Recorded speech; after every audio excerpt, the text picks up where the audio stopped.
Gente, boa tarde a todos, boa tarde a todas. Espero que vocês estejam nos ouvindo bem. Está me ouvindo bem, Luiz?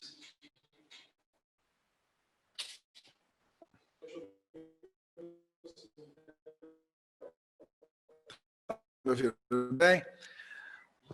Gente, muito obrigado pela...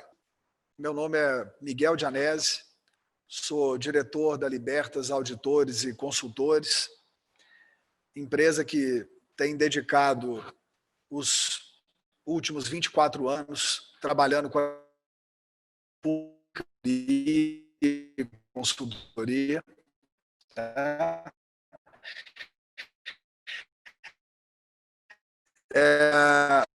Hoje nós vamos ser brindados aí com a palestra do professor Luiz André Vasconcelos, profissional qualificado que detém vários atributos que eu acho que são extremamente relevantes para um desafio desse, né? Que é apresentar virtualmente as novidades mais relevantes, principalmente dessa emenda constitucional 107, né? Que alterou as datas das nossas eleições. Eu entendo extremamente relevante utilizar essa tecnologia para ficar próximo dos municípios, né? Ficar próximo de vocês nesse momento tão delicado dessa pandemia, que já vitimizou 700 mil pessoas no mundo, né? E nós estamos ainda na expectativa da melhora da nossa curva no nosso país. Mas, de qualquer maneira, a gente não pode perder, né, a fé, a convicção que isso tudo vai passar, né? E, novamente, nós estaremos fazendo as nossas reuniões presenciais, os nossos encontros com os nossos clientes e amigos. Falar do Luiz André, doutor Luiz André, é muito fácil para mim. Eu conheço já há um bom tempo. Ele tem várias qualidades que eu acho que são muito relevantes, porque ele tem uma base acadêmica muito robusta, né? Tem mestrado, é professor da Dom Helder Câmara em Direito Constitucional, Direito Eleitoral, Direito Administrativo, mas, ao mesmo tempo, ele tem essa veia empreendedora, né? Junto com o Dr. Leonardo Spencer, eles criaram um escritório, fundaram um escritório muito exitoso aqui no bairro de Lourdes. Conheço a equipe dele, uma equipe extremamente qualificada, né? E também o Luiz tem um outro lado que eu acho muito interessante. O Luiz, ele trabalhou, foi procurador-geral do município de Juatuba, aqui na região metropolitana. Ele trabalhou, foi secretário de administração do município de Contagem, né? Onde coordenou grandes projetos, onde coordenou a parceria público-privada da educação e grandes projetos, foi assessor jurídico da Transcom, né? Que equivale à BH Trans aqui em Belo Horizonte, fazendo uma analogia. Então, o Luiz tem esse lado acadêmico, esse lado empreendedor e esse lado de consultor. E tem uma grande virtude que eu admiro muito, que é uma pessoa humilde, né? Mineiro, tem essa mineiridade que eu acho que é muito relevante. A pessoa né, ter conquistado toda essa credibilidade, esse bom nome, mas preservar a humildade, esse jeito mineiro dele que encanta todos nós, né? Então, eu gostaria de, ao cumprimentar a minha querida amiga Maria Helena, que eu considero uma das melhores controladoras internas do estado de Minas Gerais. Eu cumprimento todas as mulheres.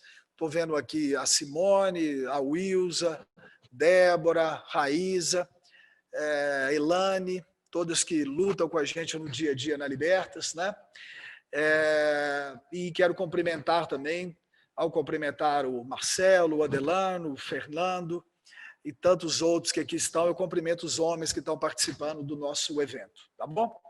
A gente precisa tratar de algumas questões aqui de etiqueta, né, nessas lives. Vocês vão perceber, se vocês forem na parte de baixo da barra do vídeo aqui da nossa reunião, você tem um chat, né? Então, o professor Luiz, ele vai apresentar, ele vai ministrar a sua palestra, aproximadamente 1 hora e 10, vocês podem fazendo as perguntas no chat e nós vamos separando pela relevância e ele também vai tratando. E eu vou colocando, se tiver algumas questões que estão repetindo, que são relevantes, tá bom? E logo depois eu vou desmutá-los, né? Logo depois da fala dele, aí eu vou desmutar todos vocês e todos poderão falar, todos poderão participar, fazer as suas perguntas, né? Aqui o protagonismo não é nosso, o protagonismo tem que ser de vocês, dos municípios que sempre confiaram no escritório do Spencer, do Luiz e na Libertas, as suas atividades do dia a dia, né? Então, o que interessa é que vocês do seu município, né? Nós já estamos aqui com várias pessoas participando, já entrando, né? Várias já estão presentes. Então, eu queria agradecer imensamente a todos pela audiência que estão nos brindando nesse momento.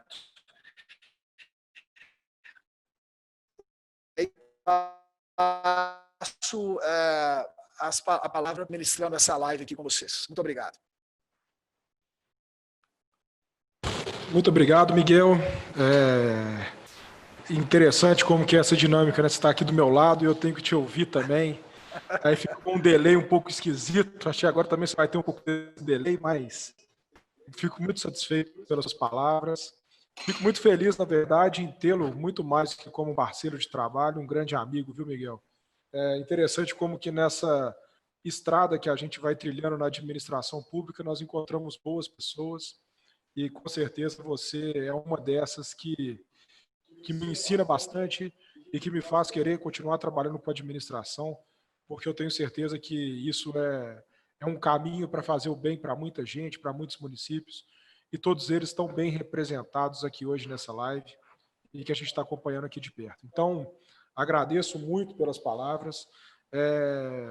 Não tenho o que falar da Libertas, é uma referência, não só em Minas como no Brasil, é um instituto, vamos assim dizer, muito mais que uma empresa, né? Mas muito voltada efetivamente para a coisa pública e para fazer a coisa pública de uma forma bem feita, com todas as cautelas, o conhecimento de tudo aquilo que é necessário para que o gestor possa sair do seu mandato sem nenhum tipo de dor de cabeça, sem nenhum tipo de problema, e faz isso de uma forma irrepreensível e que é uma referência para todos nós que trabalhamos na área pública. Então, agradeço muito, fico muito satisfeito em participar junto com a Libertas e colocar o nome do Spencer Vasconcelos ao lado da Libertas é um orgulho, sem dúvida nenhuma. Miguel vai fazer uma apresentação do currículo, mas queria só complementar a questão. O escritório é um escritório voltado para essa relação com o poder público, é um escritório que tem uma preocupação grande em conseguir... Um minutinho só.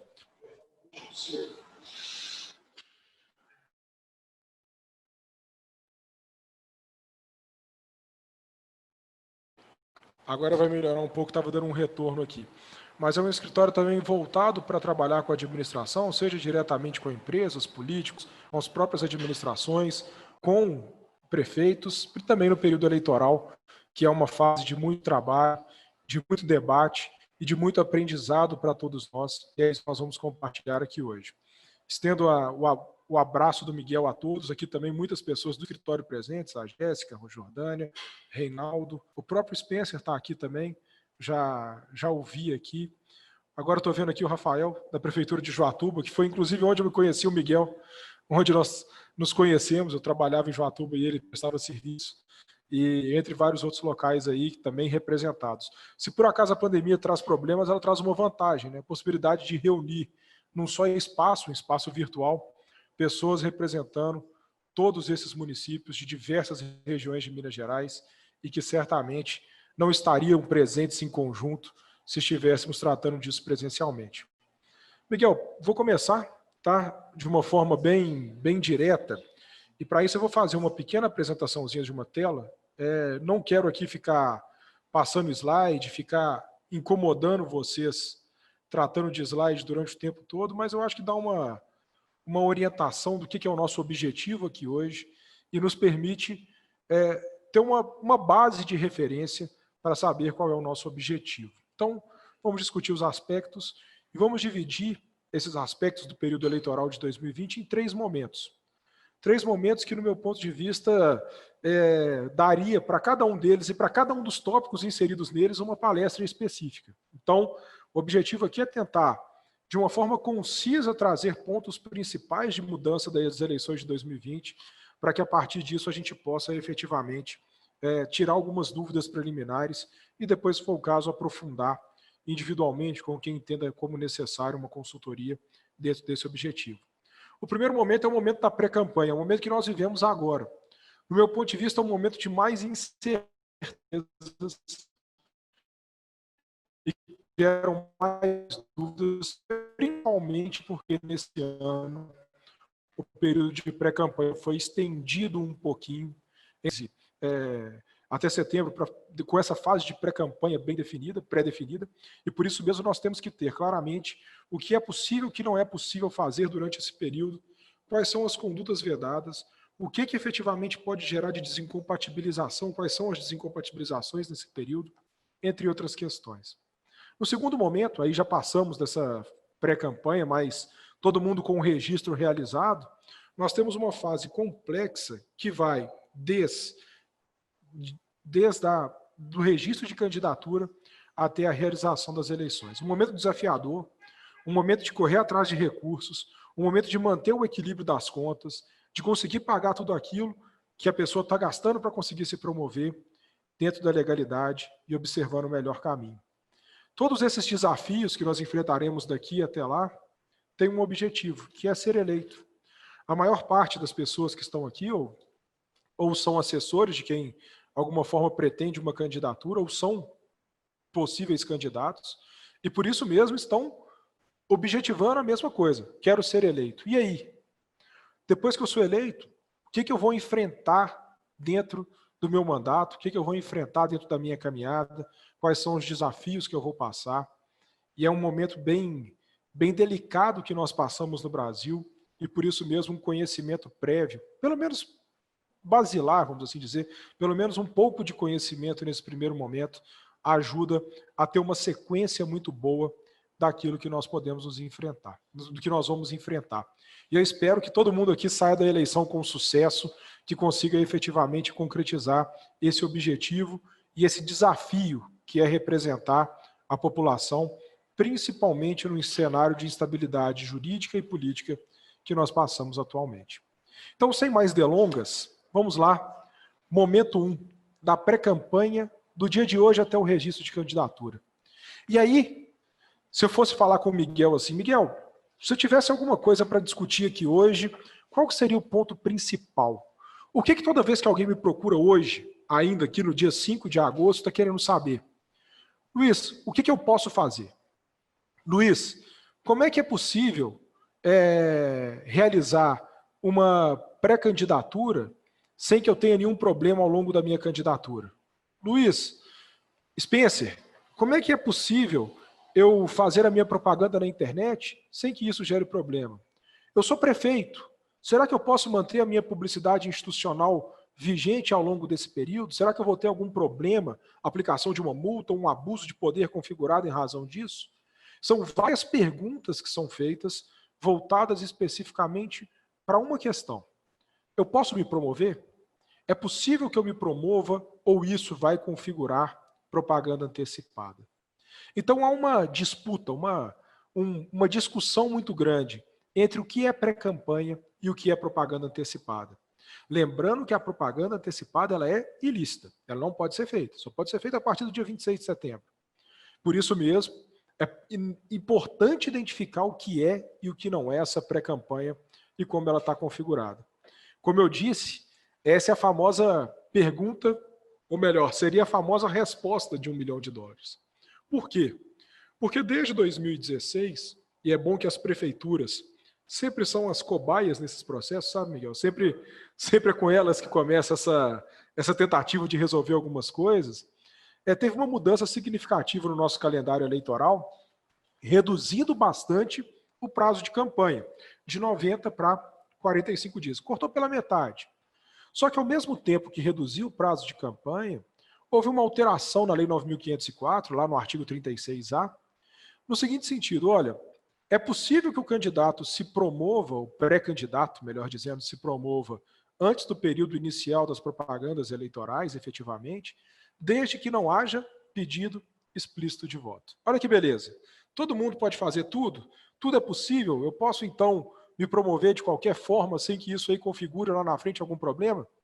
Infelizmente, a lei ficou muito branda e muito pouco bem definida daquilo que era possível e daquilo que não era. Infelizmente, faltou uma regulação para dar segurança jurídica àquele que efetivamente queira ser candidato.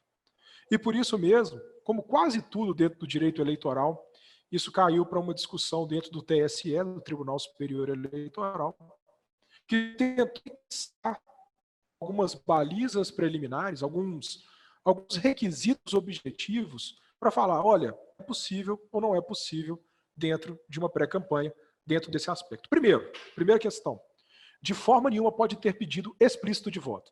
O implícito, só de eu me falar que eu sou pré-candidato, eu já estou pedindo. Então, o pedido explícito de voto, ele não é possível de ser feito até o início da campanha eleitoral. Então, você pode se apresentar como pré-candidato, você pode apresentar as suas ideias, mas nunca, de forma nenhuma, indicar o número do partido ou fazer o pedido explícito de voto. Isso é um risco que deve ser colocado. Isso está expresso na lei, aí não tem dúvida nenhuma. Mas aí o TSE veio com mais duas questões. A primeira delas, aquilo que é proibido ao longo do período de candidatura também é proibido na pré-campanha. Ou seja, eu não posso usar um outdoor na minha candidatura, razão pela qual eu não posso usar um outdoor na minha pré-campanha. Então, no primeiro momento, o que deve se observar, e nós vamos passar por isso lá na frente, é que não é possível utilizar de instrumentos que são impedidos durante o período eleitoral para fazer essa pré-campanha. E aí já há um campo muito grande de discussão, além desses critérios objetivos que estão colocados. Lembro numa palestra que eu fiz em 2016 que eu falei, olha, não pode impulsionar, porque eu não podia naquela época. Hoje em dia pode ser impulsionado durante a campanha eleitoral. Então, impulsionar material pode? Pode, desde que não haja um abuso no impulsionamento, um custo estrutural muito grande da campanha que pode gerar um abuso de poder econômico. Então, sendo viável durante a campanha, pode também na pré-campanha, desde que não haja um abuso, um excesso de gastos muito grande voltado para essa finalidade. E além disso, e aí essa segunda parte já está bem contemplada nessa primeira fala minha, o TSE virou e falou, olha, eu vou observar nessa proporcionalidade de gastos o que seria um candidato médio. Ou seja, aquele candidato, aquilo que a pessoa consegue gastar com recursos próprios, sem que ela tenha que estruturar uma organização, sem ela ter que estruturar uma empresa para fazer a sua pré-campanha, está dentro do escopo. Então, o que eu posso dizer? A pré-campanha ela é legítima, é necessária. Eu indicaria, inclusive, nesse primeiro momento, gastar mais com pré-campanha do que gastar mais com publicidade do que gastar com advogado, né?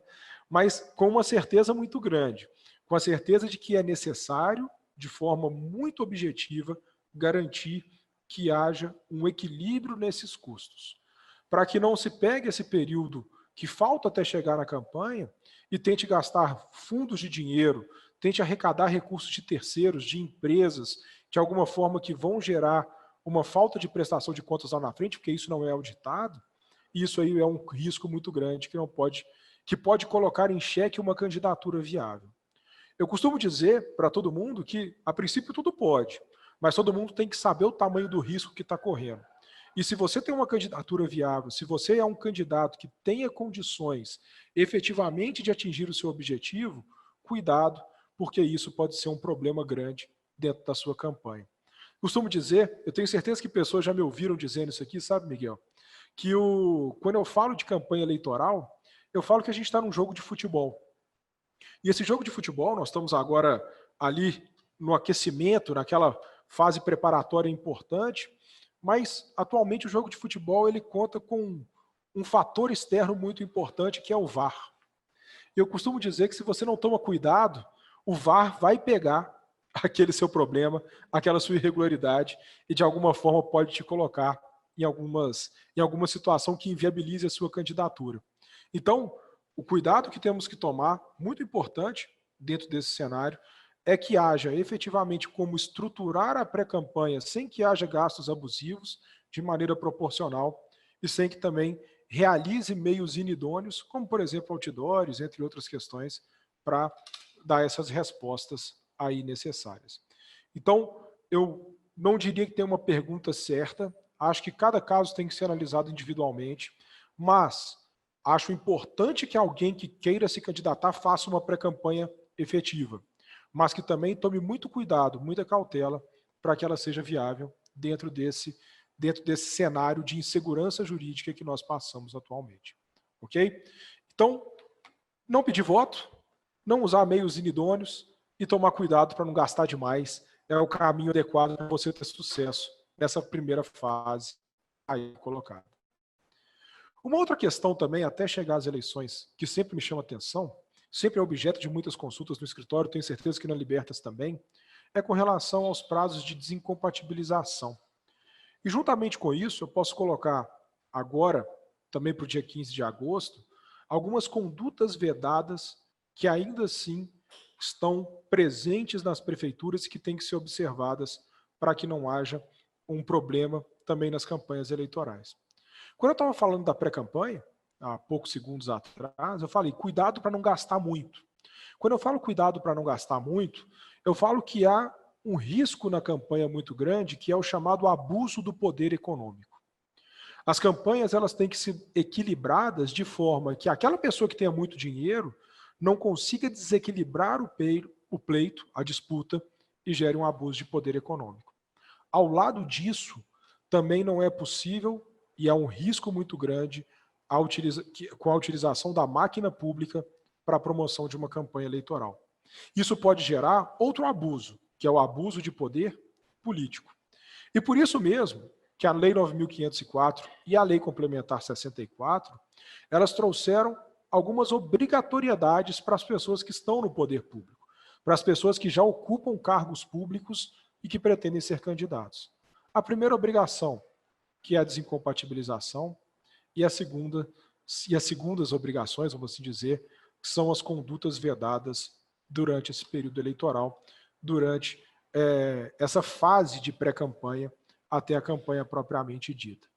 Miguel, com relação à desincompatibilização, na prática, os casos que geram maior problema com a aprovação da emenda constitucional número 107 já tinham ido por água abaixo. Por quê? A emenda fez uma questão apresentou uma proposta muito interessante. Os prazos que já tinham corridos continuam válidos. Somente aqueles prazos que precisavam ainda de uma nova reformulação, de uma alteração, é que iriam ser prorrogados de acordo com a mudança do período eleitoral. Então, aquelas desincompatibilizações que estavam previstas para o início de julho, 90 dias antes da eleição, passaram para o dia 15 de agosto, para que haja efetivamente essa saída de agentes públicos dentro da estrutura de governo. Então, principalmente servidores efetivos, servidores comissionados, alguns já teriam que estar desincompatibilizados, mas basicamente servidores efetivos, comissionados, contratados, eles devem se desincompatibilizar a partir do dia 15 de agosto, para que não haja nenhum tipo de empecilho. Muito importante, até uma consulta que a gente discutiu junto, eu com o Wilson da Libertas, que é o seguinte, olha, agente comunitário de saúde também tem sim.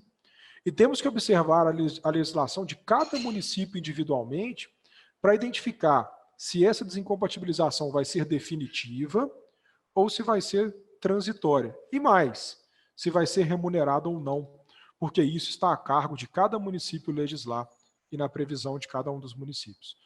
Se eu seguir a regra da União, a princípio todo mundo teria que ser remunerado, também a ACS, mas em alguns casos isso não vai ocorrer, em alguns casos isso não vai ser possível.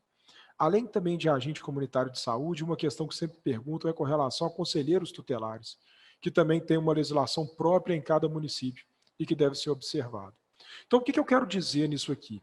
Por mais que a União tenha uma legislação bem acabada, bem estruturada em relação a essa desincompatibilização, tome cuidado muito grande. Por quê? Principalmente se houver a remuneração de um correligionário seu dentro do seu partido, e ele não deveria ser remunerado, isso gera um prato cheio para uma ação de improbidade por dano ao erário pelo Ministério Público e que pode ser discutida mais à frente, ou até mesmo pelo seu adversário. Então isso é algo que deve-se ficar muito atento para não ter nenhum tipo de problema.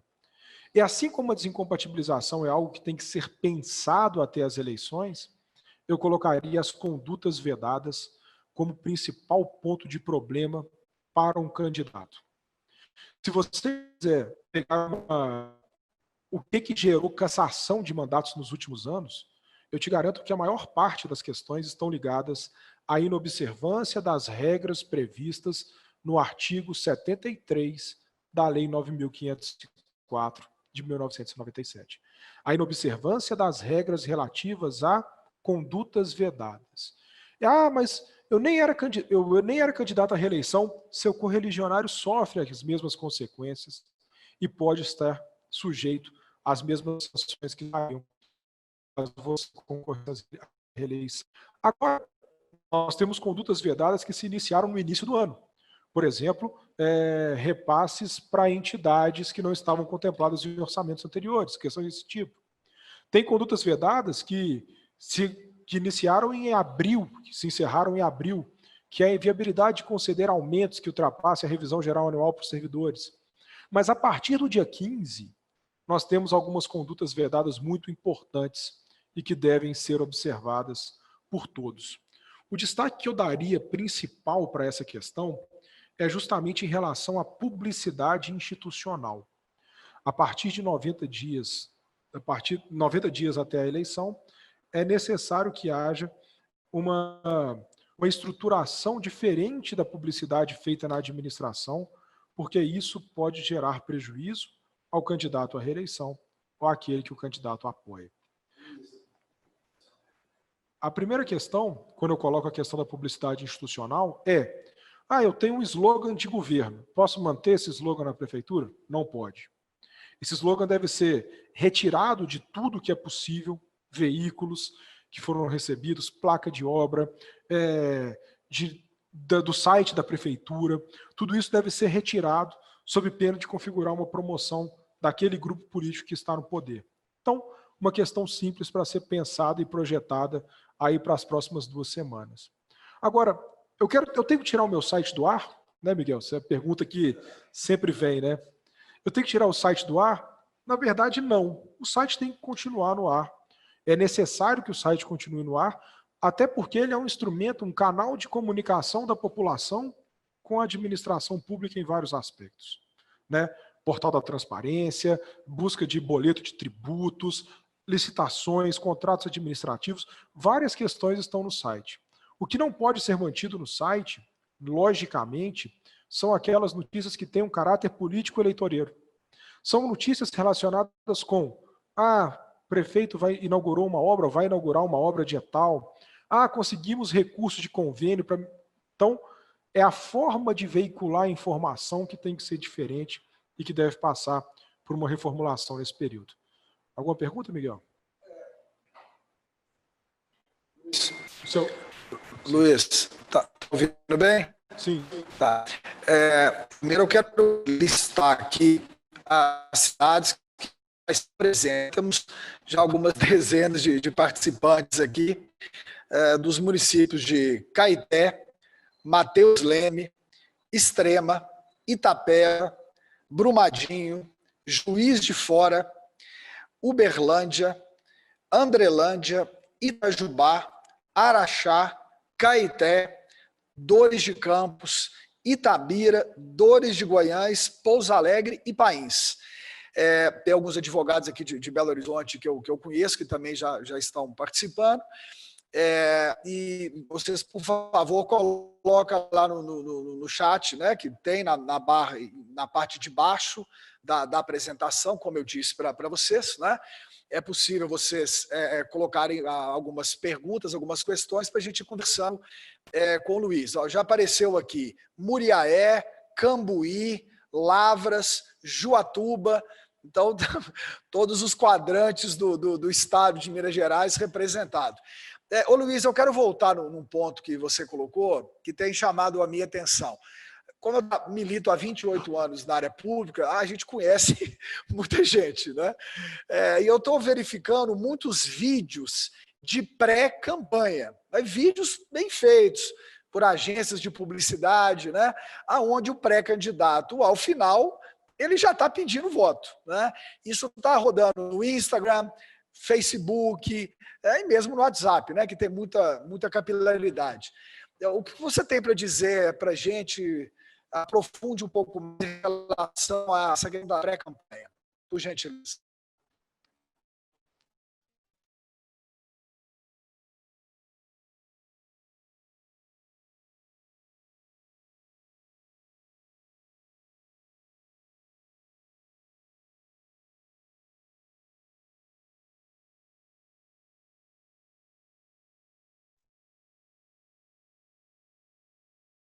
Miguel, como eu disse para você, tá aí novamente a pergunta de $1 milhão, né?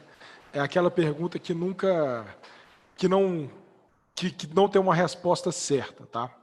Eu já ouvi em algumas situações, algumas questões ligadas por exemplo, assim, realmente não é possível fazer esse tipo de estruturação. Só que, na prática, e novamente reiterando, sem que haja um abuso muito grande nos custos que estão aqui colocados para essa pré-campanha, não tem problema nenhum. Então, o candidato ele pode estruturar, sim, a sua pré-campanha, logicamente que com recursos próprios, sem fontes de arrecadação que sejam vedadas durante o período eleitoral. Isso é um cuidado que tem que se tomar naturalmente, né, para que não haja um abuso de poder econômico. Então, sem dúvida nenhuma, é uma forma de se promover que não há nenhum tipo de ilegitimidade, nenhum tipo de inviabilidade dentro desse processo eleitoral. Então, faz parte. Eu recomendaria, sim, que se fizesse, mas, logicamente, sem uma estrutura de custo muito complexa, porque isso pode gerar um abuso de poder econômico. Então, é o equilíbrio. Possível desde que haja equilíbrio nesses custos preliminares envolvidos nessa contratação. Ô Miguel, você pode liberar também novamente aqui o meu compartilhamento de tela? Enquanto isso, eu já vou voltando aqui na frase. Já está liberado. Ok. Então, voltando aqui para nossa questão, essas condutas vedadas, eu daria destaque para essa publicidade institucional que eu falei, que é o ponto-chave, e uma pergunta que me fizeram bastante, principalmente quando a gente ainda estava em julho, sabe? É uma questão que todo mundo virava e falava assim, Luiz, será que é possível eu fazer licitações de obras advindas de recursos do governo federal agora? Será que eu tenho que medir essa obra antes do início dos 3 meses anteriores à nossa eleição? E na prática, a minha resposta é sim. O que acontece? O que a lei determina, e ela fala de uma forma muito clara, é que deve estar contratado 3 meses antes da eleição a realização vamos assim dizer, a realização dessa contratação feita por parte da administração pública. Então, se tiver contratado, o convênio estiver devidamente assinado, os valores estiverem devidamente empenhados, não há problema nenhum para que isso ocorra e para que haja efetivamente a contratação posterior. O que não vai poder de forma nenhuma é aquela pessoa participar de inauguração de obras, lançamento de obras que pretende ser candidato nesses 3 meses. É até interessante isso porque eu posso ir na inauguração, se você for como uma pessoa comum do povo, se isso é possível, você até pode. O que você não pode é usar aquela inauguração para uma promoção pessoal para que possa se objetivar a candidatura. É fácil ir numa inauguração sem essa promoção? Eu vejo que é impossível. Fico imaginando aqui, eu vi o Toninho Nardi, grande amigo meu de São Domingos do Prata, presente, falando, será que é possível o Fernando Rola, que é candidato lá, ir numa inauguração? Ele não é prefeito atualmente, até poderia ir, né? Sem essa repercussão, sem dúvida nenhuma não pode, e é algo para se pensar. Não tem como você pensar numa figura pública participando de uma inauguração sem que tenha sem que ganhe algum tipo de vantagem política em cima disso. Então é pensar em como fazer de forma equilibrada a pré-campanha e sempre também pensar muito, principalmente quem está no mandato, quais são aquelas condutas que ele não pode praticar até as eleições e quais seriam os prejuízos que isso poderia causar para uma candidatura propriamente dita. Então, olha só, estou no melhor dos mundos, estou com uma pré-campanha equilibrada, observei as condutas vedadas, as questões de desincompatibilização e quero ser pré-candidato, quero ser candidato. E aí? O que eu preciso fazer? Naturalmente, estar afiliado a um partido, estar devidamente com os direitos políticos em dia. E aí entra uma questão que, para mim, é muito importante. É pensar no que você deve ter em mãos para viabilizar o seu registro de candidatura até o dia 26 de setembro. Naturalmente, e aí é uma questão que a gente tem que pensar de uma forma diferente nesse ano, vai ter que ser realizada uma convenção partidária. Seu nome tem que ser aprovado nessa convenção. É lógico que os partidos políticos se estruturam muito antes das eleições e as convenções acabam tendo um papel instrumental, mas é obrigatório que tenha. E nesse ano nós temos uma novidade. As convenções elas podem ser virtuais, de acordo com a resolução proposta pelo TSE. Convenção virtual é bom ou ruim? Não sei. Seria. Primeiramente, porque que é realizada a convenção, é necessário o protocolo da ata dessa convenção na Justiça Eleitoral. Uma ata de uma convenção virtual, para mim, é a própria gravação. E de que forma o adversário pode usar essa gravação de forma desfavorável para uma candidatura é uma coisa que me preocupa muito. Por quê? Não se esqueçam que as candidaturas estão atreladas às regularidades dos atos praticados pelo partido.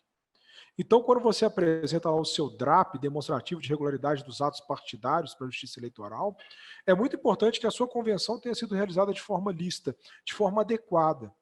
Então, se você quiser fazer uma convenção pro forma, sem observar a publicação do edital previsto no Estatuto Partidário, isso pode gerar um problema não só para a candidatura majoritária, mas para todas as candidaturas proporcionais de vereadores vinculados àquela chapa.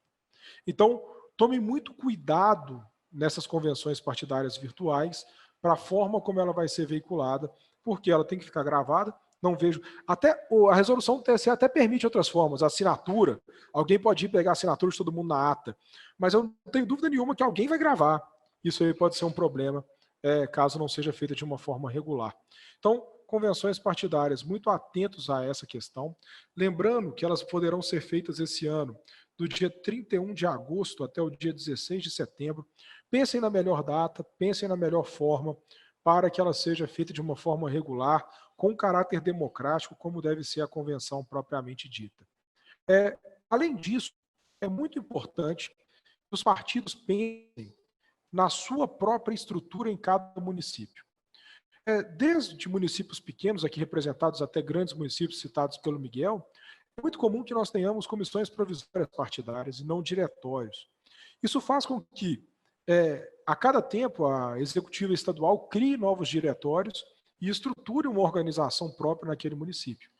No entanto, esses diretórios têm também que ter CNPJ e têm que ter também, porque eles são obrigados a tirar, durante o período de campanha, como o partido pode arrecadar para a campanha, obrigados a abrir uma conta vinculada ao partido, que seria aquela conta de doações de campanha durante o período eleitoral. Isso é importante, gente. Eu tive uma notícia aí na semana passada, até conversando com outras pessoas, de que atualmente os diretórios municipais eles têm que ser registrados em cartão de pessoas jurídicas. Antigamente se registrava somente na Justiça Eleitoral.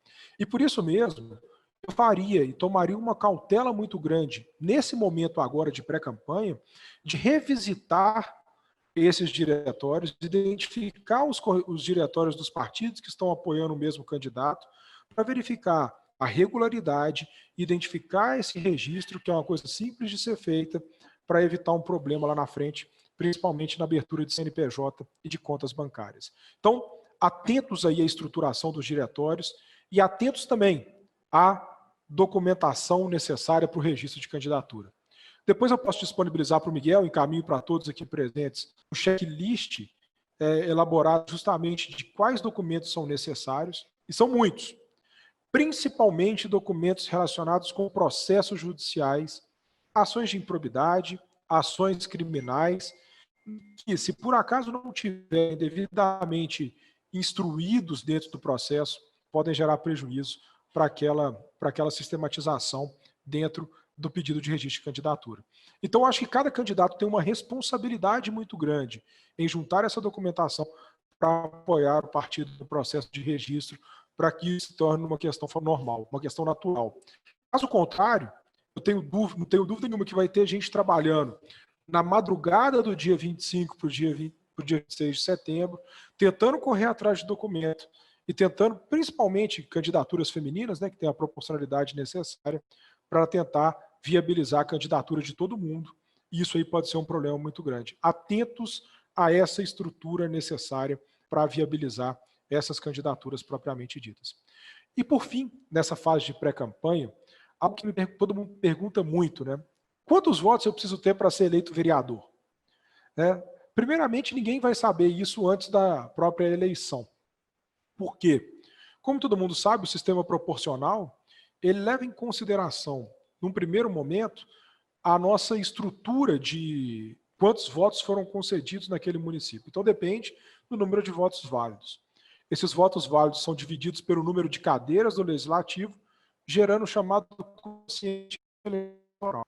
Os partidos, no primeiro momento, que conseguirão eleger candidatos, têm que ter atingido o quociente eleitoral. Agora, partido, não mais coligação. Principal mudança aí da eleição de 2020. Então, cada partido tem que atingir o quociente eleitoral para que ele possa ter candidatos eleitos. Isso vai ser dividido entre o número de cadeiras para cada partido, então vai ser feito o quociente partidário, e a partir disso vai se definir basicamente qual é o número de cadeiras para cada partido. Vou fazer uma conta aqui simples, tá? Dentro desse primeiro momento. 10 mil eleitores, 10 cadeiras. Primeiramente vão ter, o quociente eleitoral vai ser 1.000, um partido que teve 3 mil votos vai ter 3 cadeiras, para não ter muita discussão. Onde é que surge o problema? Onde que surge o problema efetivamente? Nas sobras que são necessárias para viabilizar a candidatura. Por quê?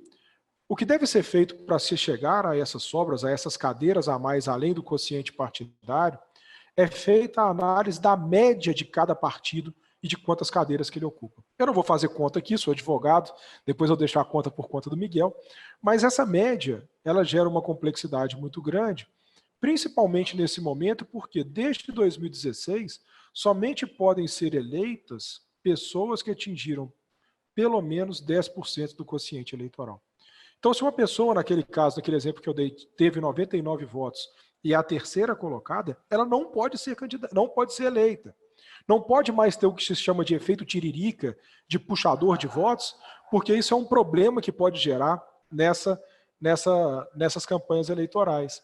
Então, por isso mesmo, atualmente, caso não consiga se preencher entre os partidos que atingiram o quociente eleitoral, todas as cadeiras através da média e em razão também desse percentual mínimo de votação que tem que ser concedida, isso pode até gerar a eleição, a viabilizar a eleição de alguém que está num partido que não atingiu o quociente eleitoral. Essa, para mim, é uma diferença muito grande dessa eleição. É uma questão que mudou bastante desde 2016 e que deve ser analisada com muita atenção. Então, não adianta ter um puxador de votos, porque isso pode inviabilizar a candidatura daqueles que tiveram poucos votos e não atingiram 10% do quociente eleitoral, atraindo para a disputa eleitoral partidos que não tenham atingido um número muito grande de votos no primeiro momento. Então, essa questão do registro de candidatura tem que ficar muito atento, porque isso é um aspecto importante a ser considerado também nessa fase pré-eleitoral e também levando em consideração a distribuição de cadeiras no Legislativo. Como eu disse, momento 1 daria, viu, Miguel, uma palestra para cada um desses tópicos, mas eu tentei fazer uma passagem aqui dos pontos mais relevantes e mais importantes daquilo que nós vamos enfrentar daqui até as eleições. Alguma questão, Miguel? Sim, eu gostaria de colocar. Luiz, está me ouvindo bem? Agora está mutado, Miguel. voltar aqui nessa questão que você tinha colocado, sobre a questão das convenções partidárias, que agora elas podem ser virtuais, né? Mas vamos agora na 9504, no famoso artigo 73, né, das condutas vedadas aos agentes públicos em campanhas eleitorais, que é uma dúvida que muita gente nos questiona. O município tem o seu patrimônio, pode ter um teatro, pode ter uma escola maior, pode ter uma quadra coberta, né? E um candidato de oposição, se ele pode solicitar ao município a utilização de um patrimônio público para realizar a sua convenção, no estilo tradicional, não no estilo virtual, né? Essa é uma questão relevante que eu acho que vale a pena você tratar com os nossos participantes, que já alcançamos aqui 111 participantes. Uai, coisa boa. Seguinte, Miguel, isso não alterou, tá? Duas questões até que eu poderia colocar em relação à sua pergunta. Primeiro, não se pode usar bens públicos para campanha eleitoral, é a primeira resposta, exceto para convenções partidárias. Então, mesmo sendo de oposição, é viável se pedir sim, é viável que haja a cessão do espaço para garantia do espaço democrático dentro do período eleitoral. Então, isso não foi alterado, continua viável. O que deve se observar, aí sim, para mim, que é um ponto-chave, é em que medida a legislação atual do município impede a aglomeração de pessoas. É aí que é um ponto importante para se colocar dentro dessa discussão. Então, naturalmente, nós estamos falando ainda de um prazo um pouco longo para se chegar até lá, nós estamos falando de transformações legislativas cotidianas em relação ao que pode e o que não pode em relação à Covid, mas no dia da convenção tem que estar muito clara essa questão de qual é a viabilidade de reunião de pessoas na legislação. Dado isso pode ser considerado um abuso de poder político, se não for considerados outros aspectos, principalmente da legislação estadual e nacional que regem a matéria. Mas que haja uma diferença nas eleições, nas convenções presenciais, em razão da legislação municipal que trate das regras de isolamento decorrentes do coronavírus. Alguma questão a mais? Até o Miguel me lembrou de uma questão aqui que é importante. Na verdade, eu lembrei, quando ele foi me fazer a pergunta, que eu falei aqui de contas e de sites do governo. Sites pessoais dos candidatos. Lembra que você me falou isso, Miguel? A legislação referente aos sites, a Lei 9.504 é muito clara. As redes sociais usadas antes do período eleitoral, elas podem continuar sendo usadas pelo candidato naturalmente, sem nenhum tipo de problema. Podem manter o uso dessas redes sociais sem que isso aí vire algum tipo de problema também para as eleições propriamente ditas.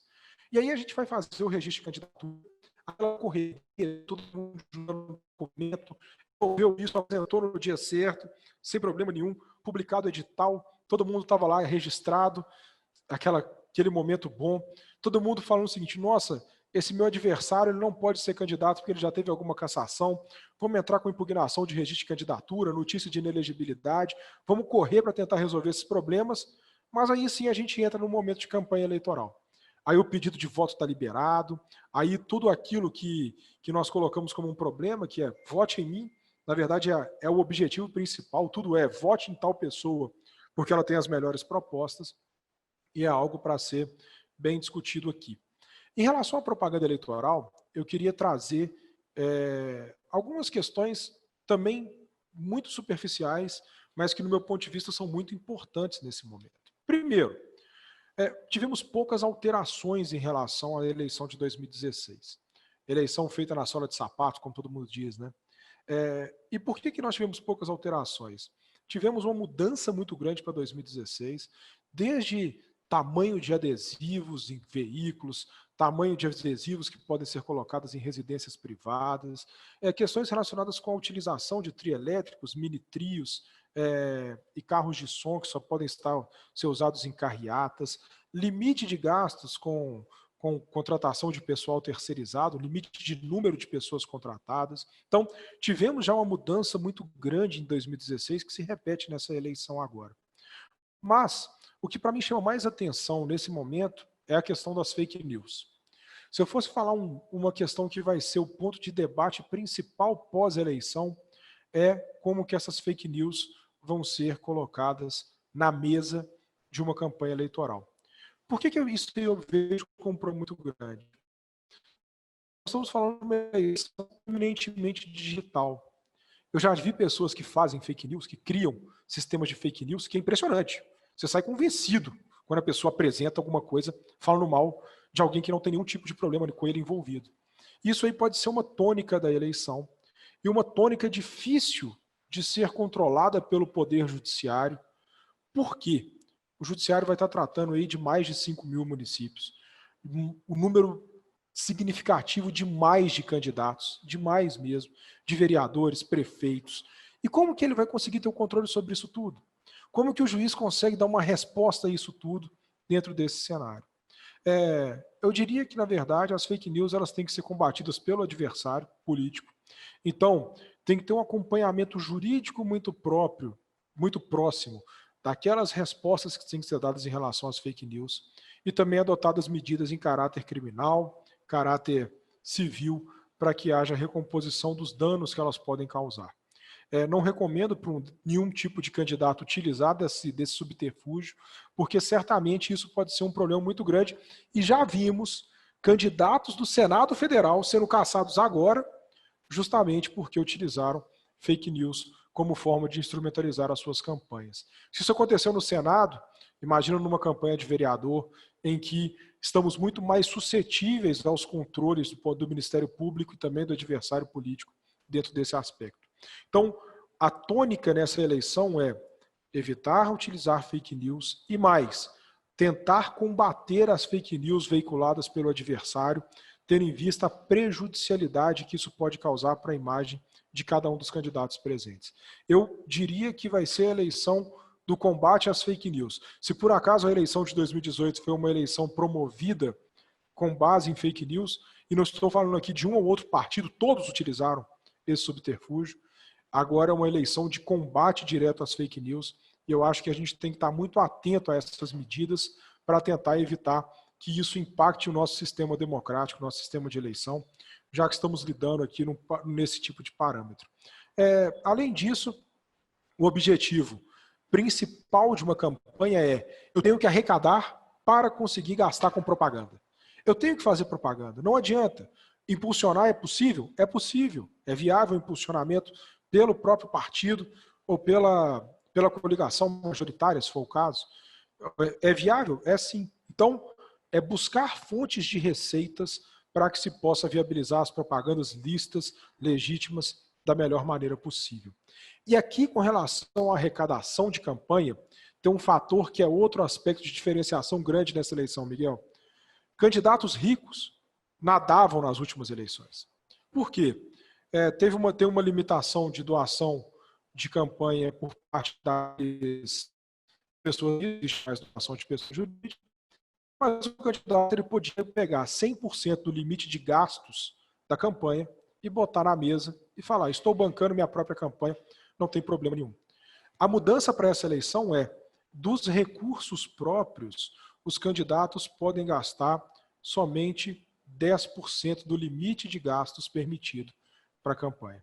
Então, se uma campanha tiver 140 mil reais de limite de gastos, o candidato só pode gastar do recurso próprio 14 mil.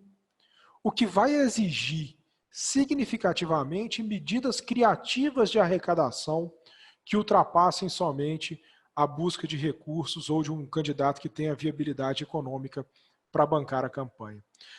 E tem muitas viabilidades na legislação eleitoral que são pouco usadas. Venda de material é possível, eu diria, uma máscarazinha com o número do candidato pode ser vendida, realização de eventos, terão recursos também agora do fundo eleitoral, que eu tenho até muita dificuldade de tratar disso de forma genérica, porque cada pessoa vai vivenciar essa realidade de uma forma distinta, mas que o objetivo é buscar caminhos efetivamente para conseguir bancar a campanha, o que é um desafio, o que é uma dificuldade muito grande. Lembrando que na campanha, tudo que você arrecada, Miguel, você tem que emitir um recibo eleitoral.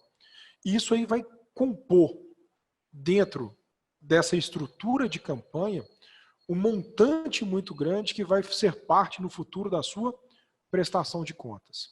Então, um acompanhamento contábil da campanha, da arrecadação e da regularidade dos gastos é muito necessário para que não haja problemas dentro da candidatura propriamente dito. Por quê? Pode ser apurado dentro da prestação de contas alguma irregularidade que depois configure algum tipo de abuso de poder político ou econômico e gere até mesmo a cassação da chapa. Isso é um risco muito grande. Já vi isso acontecer demais em algumas questões pontuais.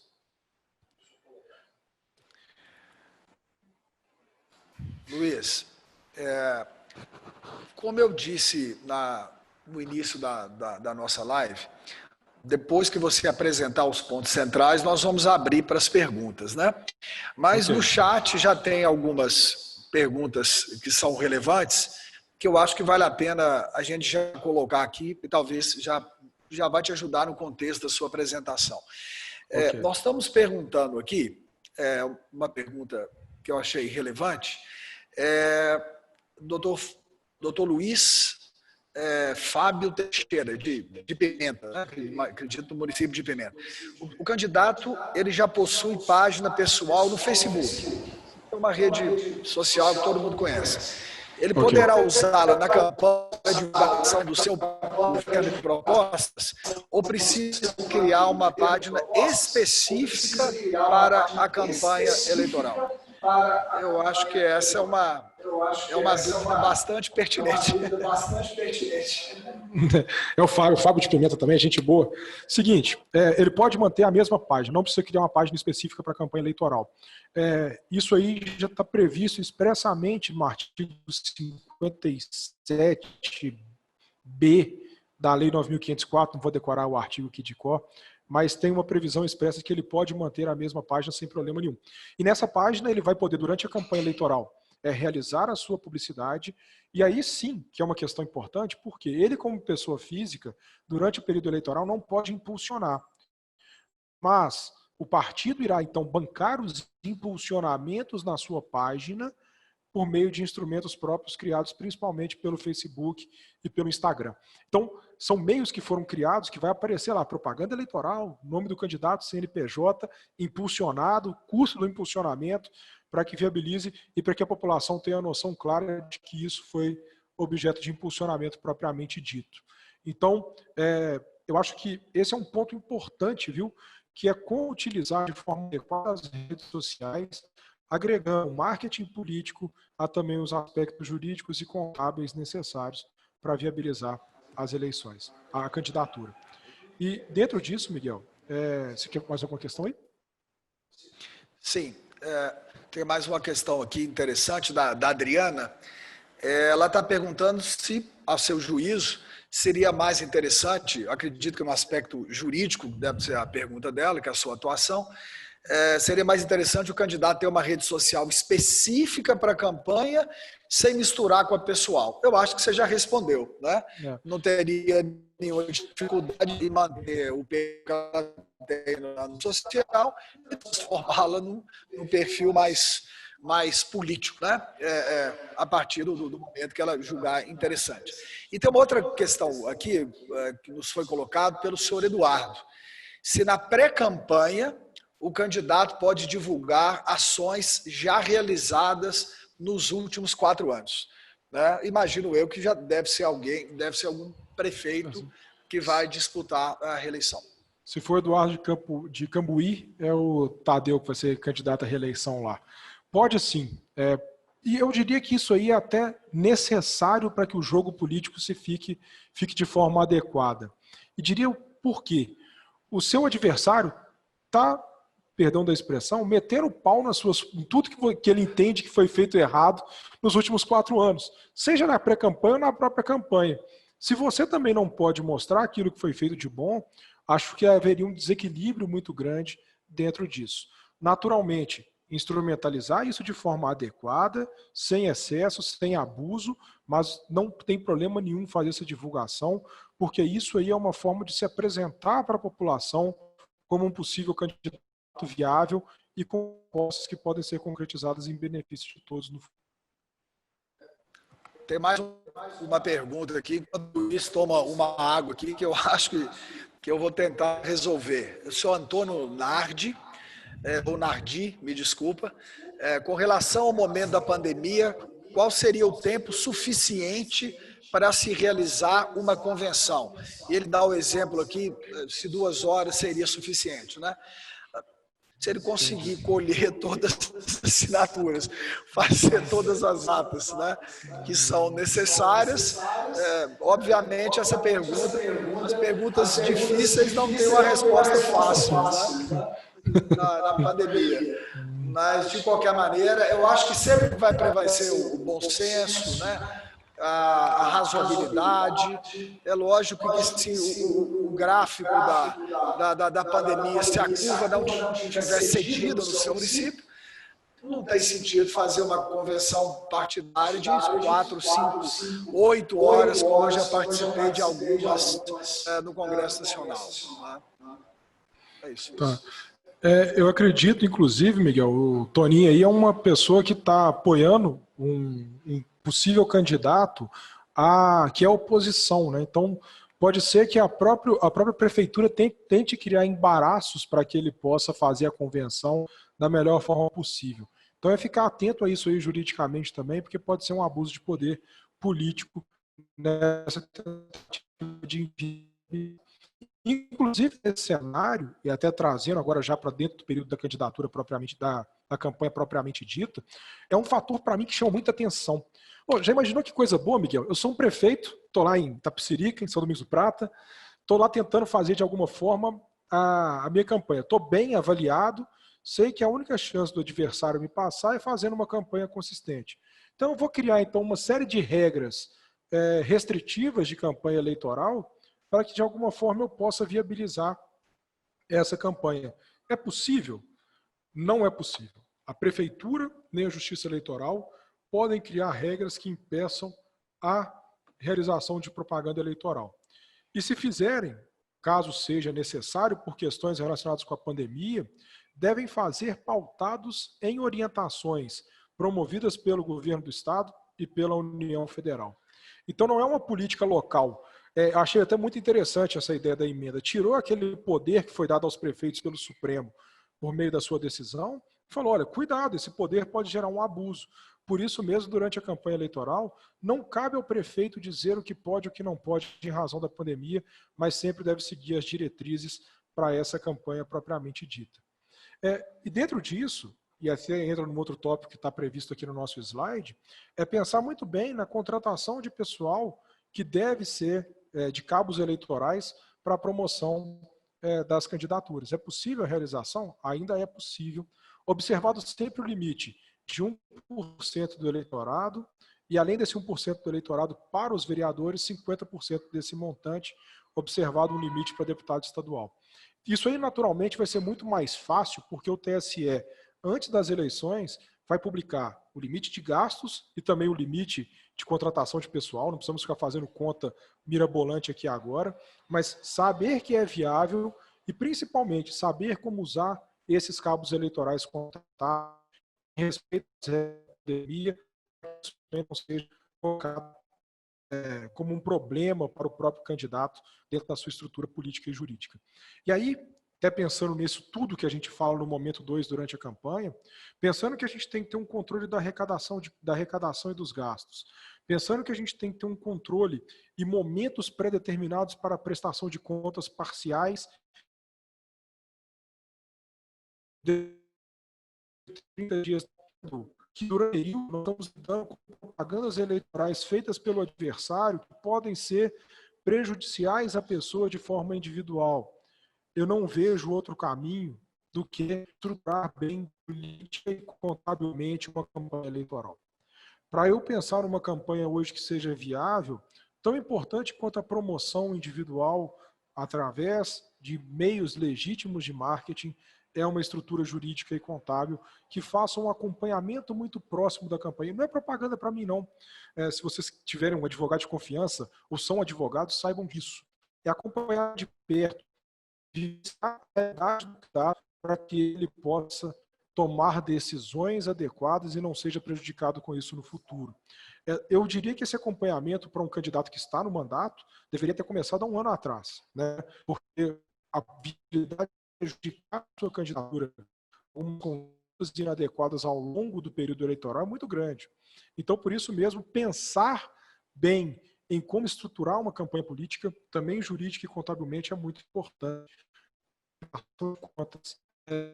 Questão que veio aqui, um exemplo, uma pessoa doou um carro de som para participar de uma carreata.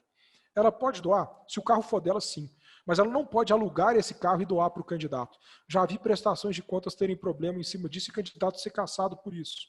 Ou seja, essas questões têm que estar muito bem claras ao longo do período de contabilização das despesas e também da informação que é passada para a Justiça Eleitoral, para que isso não se transforme num problema futuro, para que depois isso não seja um problema para a inviabilidade da campanha.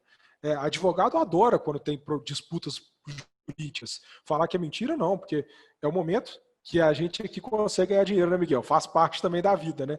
Mas eu vejo que a melhor forma de estruturar parceiros como os que estão aqui presentes é evitar que isso aí seja um problema no futuro, para que da melhor forma possível ele possa ter a candidatura viável dentro desse cenário. Para você, Luiz.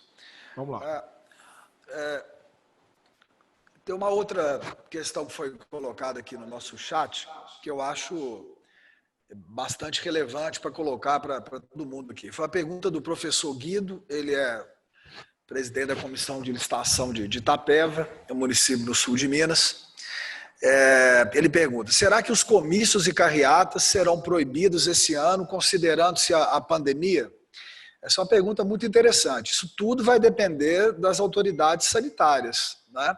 Isso tudo vai depender da dimensão do Covid-19, da curva, né, da pandemia no seu município e na sua região, né? Isso é algo que vai gerar muito debate. Imagina um prefeito vai disputar uma reeleição, o adversário político dele quer fazer uma carreata e o prefeito coloca alguma dificuldade na carreata desse seu adversário político, né? Então é algo que a gente vai ter que construir junto. Talvez o Luiz tenha alguma coisa que ele pode agregar em relação a isso, mas isso compõe também essas perguntas que não têm uma resposta fácil.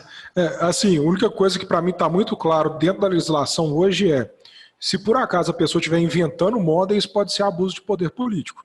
Agora, estando num cenário tranquilo, definido pelo Estado e pela União, eu acho que o Estado de Minas Gerais tem feito um trabalho interessante aí no mapeamento de macro-regiões de saúde. Tenho certeza que não terá como o prefeito inviabilizar.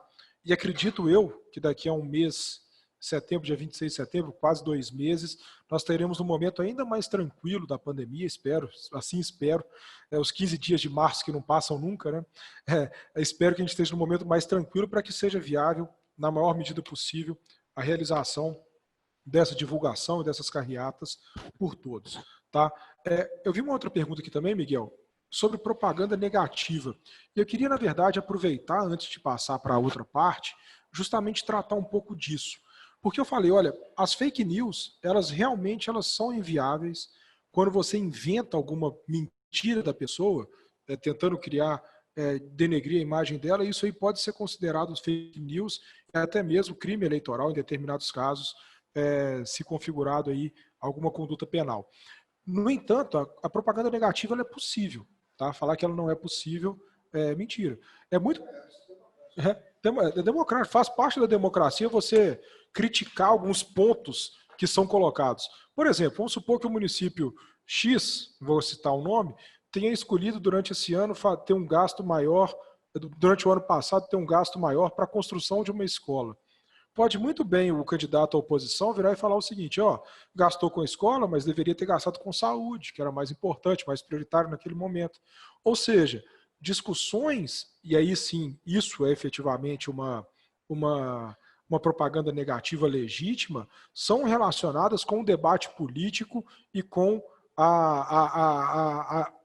a questão democrática como um todo inserida nesse contexto. Então não vejo problema nenhum que ela seja feita, que ela não pode ultrapassar uma linha e que acabe gerando condutas penais, e principalmente se forem falsas em razão das questões das fake news. Então, com relação à propaganda eleitoral, eu vi aí na carreata, carro de som só em carreatas, limites de tamanho de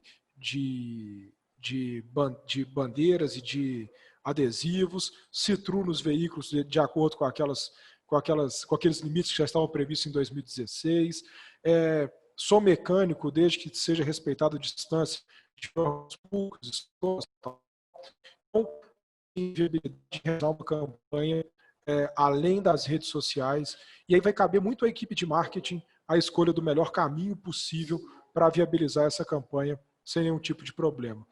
Eu tenho medo, sabe, de dar opinião de marketing, porque eu não sou marqueteiro, não pretendo ser, e esse é um ponto importante aí para ser tratado por quem conhece efetivamente. Mas vamos pensar nesse momento 2 com o melhor cenário possível. Todo mundo que foi eleito, os parceiros que está aqui foi eleito, e a gente entra num novo momento. Um momento que, para mim, é o momento chave dessa nossa relação com o jurídico e com o contábil, que ela é muito próxima durante as eleições. Eu diria que durante a eleição você namora com o advogado e com o contador. Depois das eleições você noiva durante o seu mandato. Depois do mandato você casa, sabe? Porque aí é o resto da vida dependendo disso. Mas sempre vale a pena. Quando a questão é bem feita, vale a pena sem nenhum tipo de momento nenhum.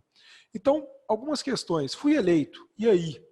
E aí que a maior parte das pessoas aqui hoje já ocupam cargos públicos, tem uma questão muito clara em ver como é essa relação com os órgãos de controle, como que o Tribunal de Contas se posiciona em determinados casos, como que o Ministério Público se posiciona em determinados casos. Então é pensar sempre numa forma de tratar esses órgãos como partícipes do sistema democrático, e por isso mesmo não pode ter um embate. Naturalmente ele vai surgir em determinados momentos que o Ministério Público e o Tribunal de Contas às vezes querem mandar no mandato, e quem foi eleito foi cada um de vocês para representarem o povo, então a escolha é de vocês, mas pensar em como estruturar esse embate para que isso não se transforme numa perseguição, como eu já visualizei em vários casos que eu vivencio e de prefeituras que estão aqui presentes. Eu tenho certeza que isso é um problema muito grande. Com relação à eleição propriamente dita, depois da eleição, 30 dias, prestação de contas. Quando a prestação de contas hoje, quando você tem um sistema contábil de informações em tempo real, basicamente, da sua arrecadação e dos seus gastos de campanha sendo inseridos na internet, naturalmente a sua prestação de contas vai ser um enter, pá, vai ser uma coisa muito simples. Mas se você tentar deixar tudo para a última hora, aí é uma complicação muito grande. Então estruture bem a prestação de contas para que ao final haja viabilidade de você cumprir todos os gastos que você se comprometeu ao longo do período eleitoral. Também sempre me perguntam depois das eleições assim, olha, o candidato abusou, ele realmente gastou demais, ou ele usou a máquina pública, vamos entrar com uma ação contra ele. Vale a pena? Em determinados casos sim, em determinados casos não. Hoje em dia, e aí também é uma mudança de 2016, não é mais o segundo colocado da candidatura do município que assume caso o prefeito seja cassado. O que ocorre, e aí já aconteceu em vários municípios em Minas Gerais, são eleições suplementares. E aí é pensar que você vai ter que passar por um novo período eleitoral lá na frente para verificar a viabilidade ou não de você ser eleito. Vale a pena? Depende da análise de cada caso, pode ser que seja necessário, pode ser que não, mas é possível sim que haja algumas cassações e que seja necessária a instrumentalização de ações judiciais para que isso se viabilize. Uma questão que o Miguel trouxe aqui, o Miguel é especialista nisso, transição de governo. Esse ano, com a mudança das datas das eleições, nós temos uma transição de governo muito curta. Então, seja você oposição ao atual prefeito, seja você continuidade ao atual governo, esse período de transição que está previsto na Constituição do Estado de Minas Gerais, até por emenda de um deputado conhecido, alguns aqui até o conhecem bem, o deputado Dalmo Ribeiro, alguns aqui estão até por indicação dele, que eu trabalho. Tem esse período de transição que vai ser muito curto, e esse período de transição ele tem algumas características complexas que devem ser instrumentalizadas para que viabilize a continuidade do governo.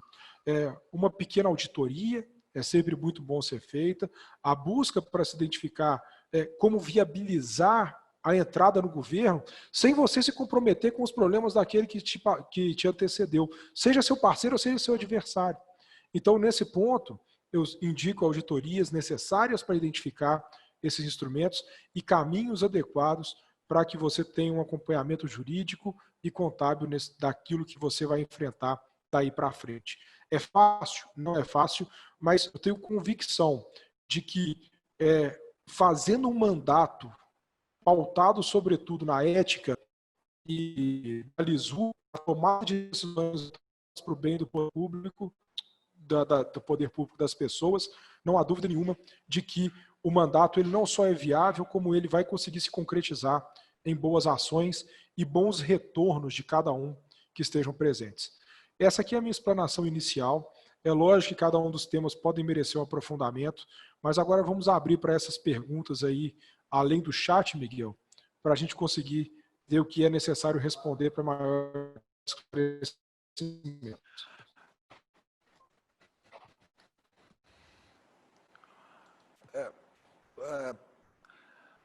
Ô, Luiz, muito bom, ficou muito claro tudo que você colocou para a gente. Eu queria aqui apenas, você falou em transição de governo, eu estou aqui vendo a minha querida doutora Cidinha Rios, de Araxá, da Bela Araxá, nós que lutamos muito na transição de governo lá, né, Cidinha? E trabalhamos muito nessa transição aí do doutor Araceli. Quero cumprimentar também aqui o Leonei, né, que é o presidente, que é vereador em Barão de Cocais, que deve ser um dos coordenadores da reeleição do doutor Décio em Barão de Cocais. Me permita aqui cumprimentar também o doutor Matheus e o doutor João Luiz de Extrema, a Priscila também de Extrema, que são amigos, município que a gente trabalha há 24 anos, ininterruptamente, né? Que não é pouca coisa. E agora nós vamos aqui, vou ter assessoria aqui do nosso colega para eu poder, é aqui, né? Agora vocês vão poder, vocês estão me ouvindo bem? Vocês vão poder agora, cada um especificamente pode se desmutar, né? Aí vocês vão poder fazer as perguntas e eu e o Luiz vamos conseguir ouvi-los e tentar responder na medida do possível, né? Então vocês estão vendo esse microfonezinho vermelho, clica em cima e vocês poderão fazer as perguntas. Ô Miguel, posso dar uma sugestão? Claro. Aqui do lado nos participantes, se você clicar nos participantes, está aqui, ó, raise hand, que é levantar a mão. Se vocês levantarem a mão, fica mais fácil a gente controlar aqui também quem responde. Mas acontece que são muitos participantes, são mais de 100 participantes. A gente vai fazer na ordem. Bem, né? O Diogo aí, ó. Tô vendo aqui algumas pessoas também, Miguel, só para registrar. Tá, já. Tá. Vamos lá? Olá, boa tarde, estão me ouvindo? Perfeitamente, Diogo. Perfeitamente. Em primeiro lugar, parabenizar pela iniciativa. Muito interessante a disseminação do conhecimento. E a gente que trabalha com campanhas eleitorais há muitos anos, a gente sabe que é importante esse conhecimento atualizado, né? Eu gostaria de trazer para vocês uma dúvida um pouco específica. A minha área é marketing digital e eu trabalho com campanhas já há muitos anos. A gente trabalha desde a época do Orkut, para vocês terem ideia. E a gente usa já há algum tempo uma tática de utilizar nesse período que antecede a campanha. Agora, recentemente, se cunhou o termo pré-campanha, mas a gente é de uma época que nem se falava nisso, né? A gente utiliza já há muito tempo, é bem comum quem já tem mandato fazer isso, né? Utilizar uma identidade visual, uma tipografia, que é o tipo de letra, de fonte, os elementos gráficos, às vezes a cor, aquela faixa vermelha, dourada que o cara já usa. Enfim, é muito comum a gente usar essa tática de utilizar elementos da identidade visual que serão usados na campanha mais tarde. Eu já consultei alguns colegas e eles todos estão com dúvidas se esse ano a gente pode fazer o uso dessa tática ou não, né? Para o nosso ramo é muito valioso. Se eu hoje tenho um candidato, principalmente que não tem mandato, eu já utilizo pequenos elementos, observado aí o que a gente não vai divulgar partido, divulgar número, nem pedir voto, mas observadas essa cautela, se a gente pode utilizar desses elementos com antecedência para já ficar no imaginário do eleitor e durante a campanha a gente fazer o arremate disso com os elementos eleitorais. Muito obrigado. Ô, Diogo, posso responder direto aqui? Para mim, se te responder hoje, com base na jurisprudência do TSE firmada nas eleições de 2018, eu responderia que pode sim. Tá? Não se criou esse tipo de limitação nessa criação preliminar da identidade visual. E não tem porquê, isso aí está ligado à liberdade de expressão, e eu acho que limitar a liberdade de expressão ela tem que ser muito bem justificada dentro de um cenário democrático como que nós estamos passando. Isso pode dar um problema para o seu candidato? Apesar de eu responder que pode, eu não posso te responder que não dará problema.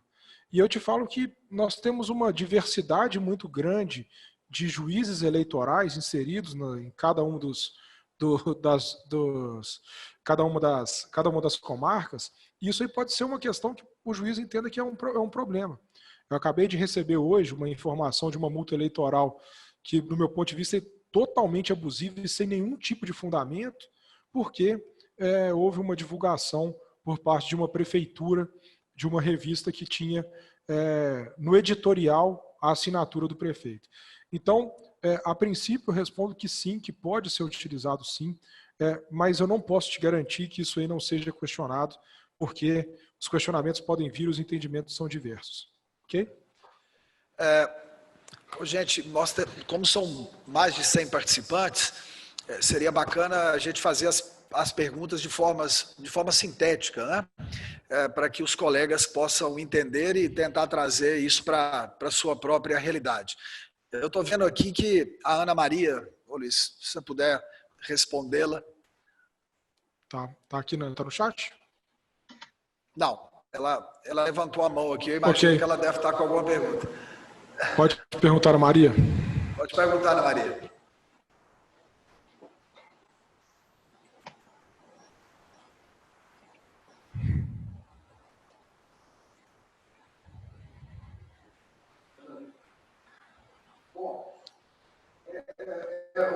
Você precisa clicar no botãozinho vermelho para você fazer a pergunta, ok? Porque aí você vai ficar disputar. Aqui, fez pergunta, eu tenho visualização alguém. Eu estou vendo uma pergunta aqui, Miguel, do Fernando Rezende. Olha só, no que tange aos demais prazos previstos na resolução, que a trata dos atos gerais, houve alteração das datas em virtude da alteração do calendário? O seguinte, Fernando, tiveram algumas mudanças dos prazos que já não tinham sido alcançados. Então, por exemplo, a prestação de contas vai mudar, porque a eleição mudou. A desincompatibilização, que era no dia 15 agora, que antes seria no dia 4 de julho. Então, tiveram algumas mudanças de acordo com isso. Mas, por exemplo, aquilo que estava alcançado anteriormente, não teve nenhum tipo de mudança. Estou vendo a presença da Jussara Benicúcia aqui, viu, Miguel? Ex-prefeita de Lavras e grande amiga também, só registrar. Seja bem-vinda. Gente, mais alguma pergunta que vocês querem fazer aqui para o nosso palestrante? Eu já quero deixar claro, foi a doutora Tamires aqui, fez uma pergunta se a live foi gravada, né?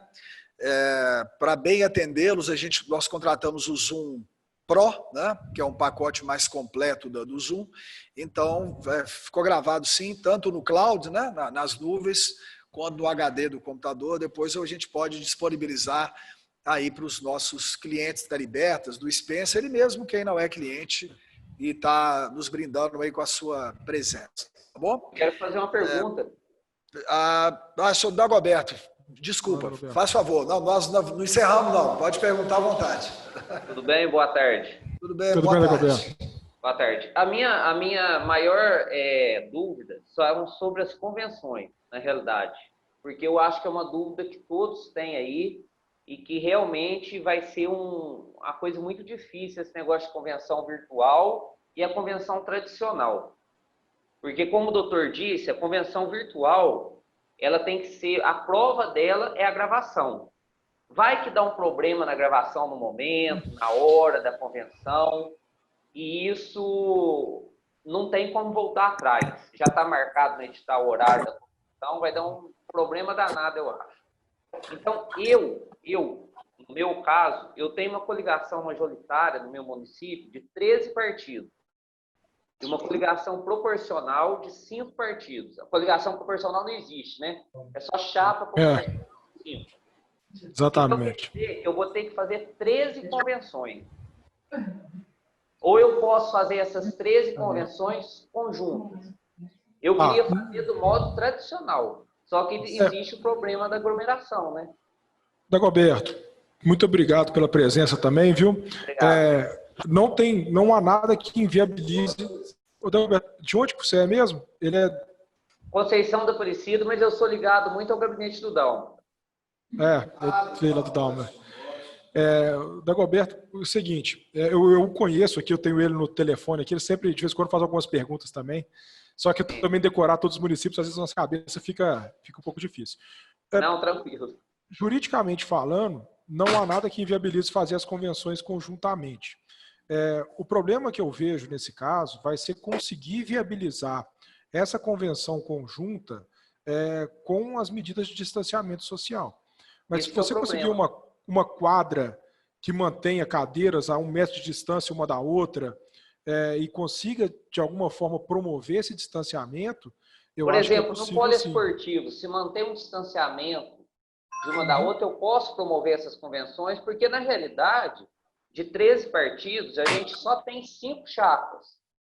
Entendi. Né?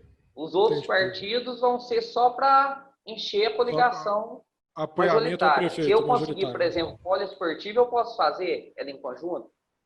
Agora, eu tenho que analisar, isso aí é muito importante você ver como estão as condições sanitárias na região aí do sul de Minas na época.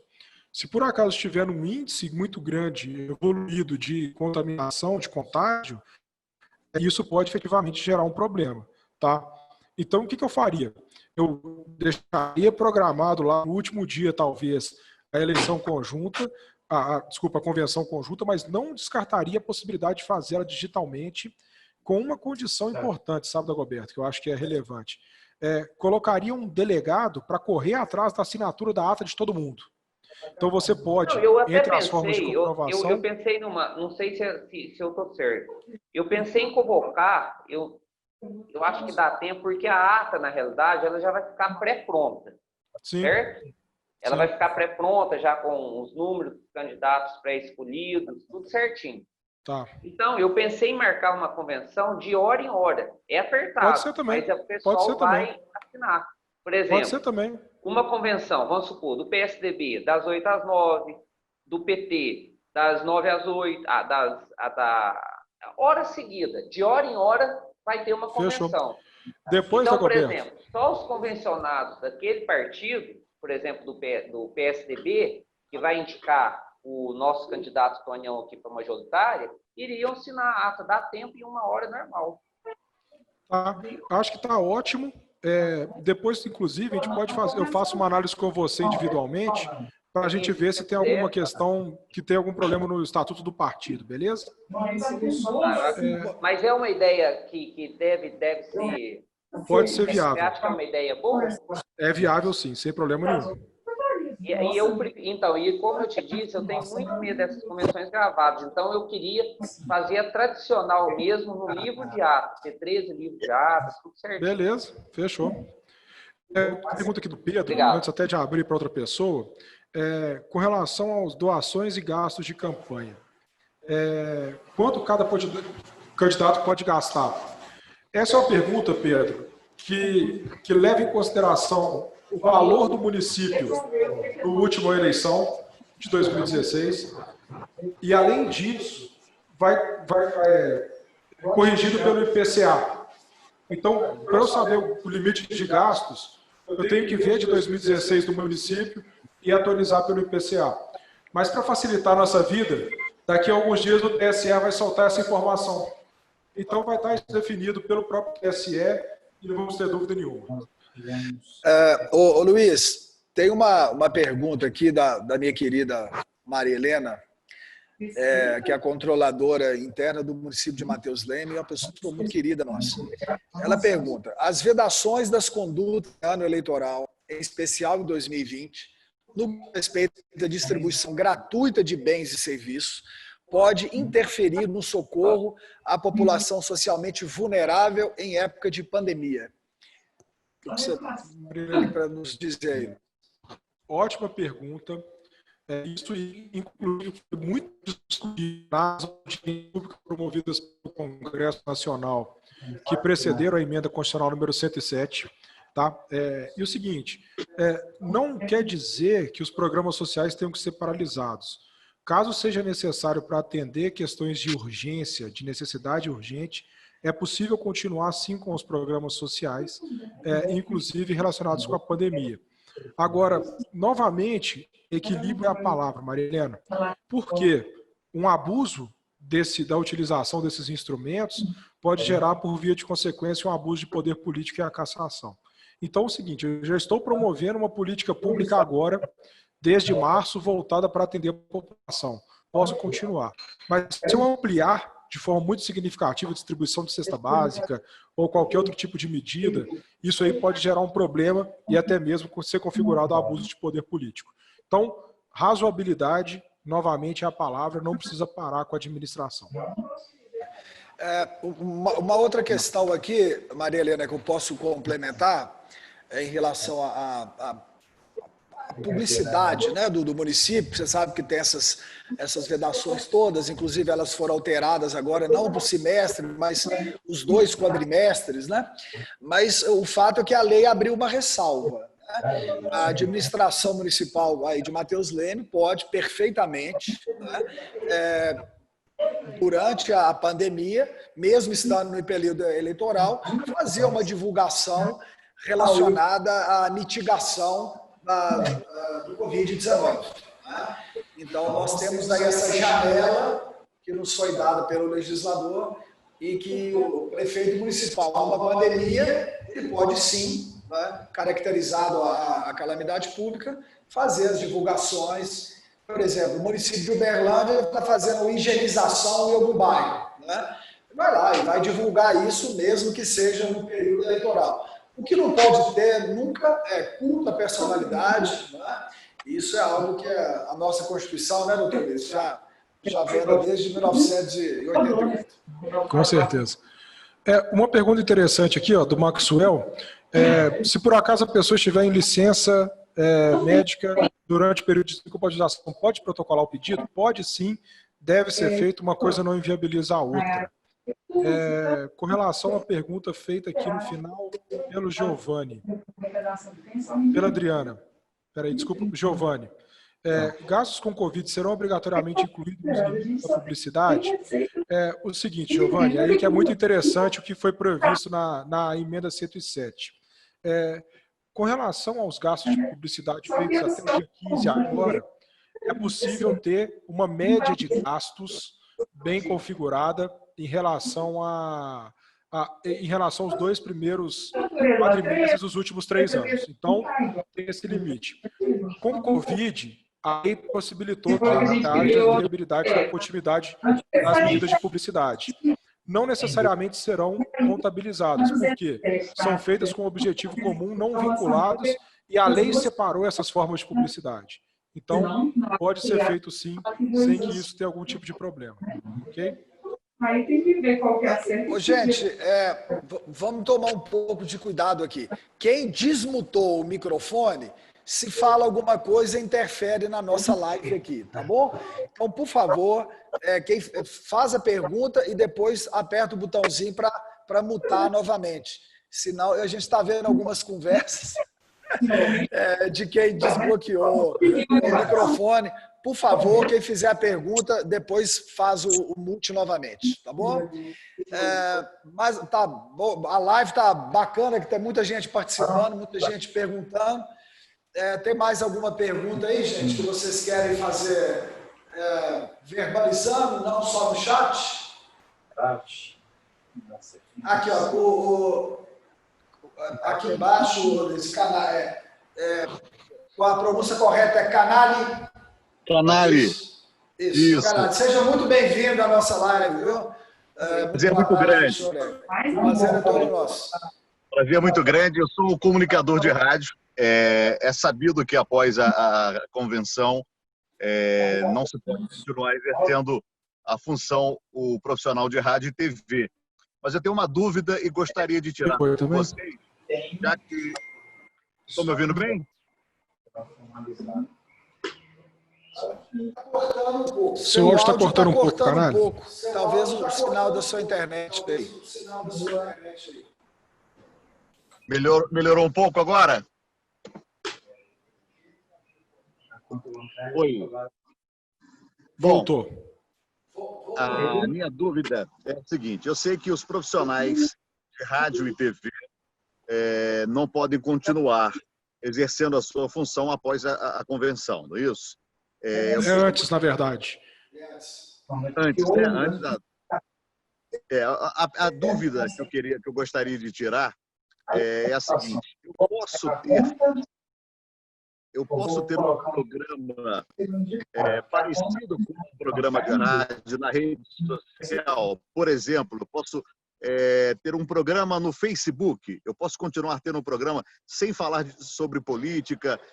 Eu posso ter um programa no Facebook como se fosse um programa de rádio somente no Facebook. Estou fazendo essa pergunta porque, de acordo com a nova regra, parece que nas redes sociais você não só vai poder usar no período eleitoral, como também patrocinar, não é isso? Não é Exatamente. o caso. Não é o que eu quero fazer. Eu quero fazer um programa de rádio normal, vamos falar sobre pandemia, falar sobre o Brasil, enfim, entrevistar pessoas, mas é um programa no Facebook. Isso será permitido no entendimento de vocês? Canal, no meu entendimento, primeiramente, a partir do dia 11, os programas de rádio já não estão mais permitidos. Então, o prazo aqui é bem curto, né? Até o dia 11 nós teremos a partir de 11 de agosto agora, já não tem mais essa permissão. Mas, considerando essa situação, não vejo problema nenhum em utilizar as redes sociais dentro dessa finalidade. É como se o Luciano Huck fosse candidato a presidente em 2022 e quisesse continuar depois fazendo algumas apresentações dentro do seu Instagram, no seu Facebook, que tem um público muito grande. Então, não vejo problema nenhum mesmo, e a chance disso aí dar um problema, no meu ponto de vista, é mínima, para não dizer zero. Ok? Muito bom. Gente, eu vi aqui... Eu acho que você está com o mute ligado, Miguel.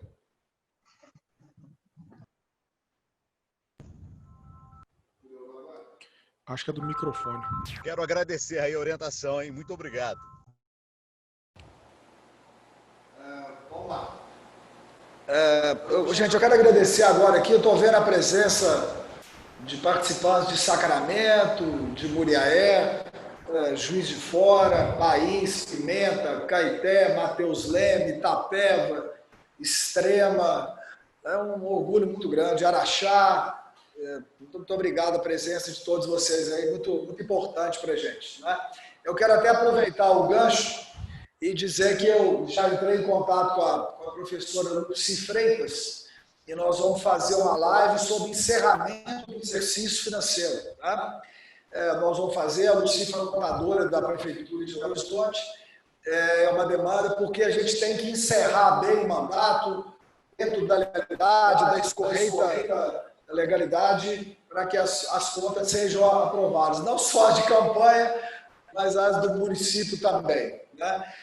Eu quero pegar um gancho nisso que o professor Luiz falou, sobre a questão da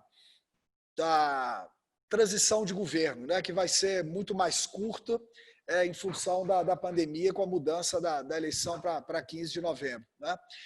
Lembrando que esse debate que o deputado Dalmo Ribeiro fez, eu participei, eu fui um dos técnicos convidados lá pela Assembleia para a gente poder opinar, e é algo que me preocupa muito. Né?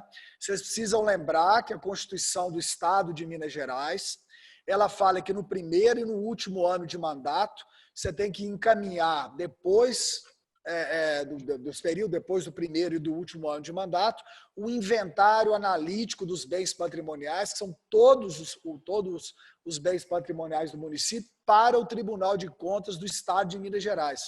Então, o que é prestação de contas? Se aumentou ou diminuiu o patrimônio. Né? Portanto, vocês têm que tomar muita cautela, né?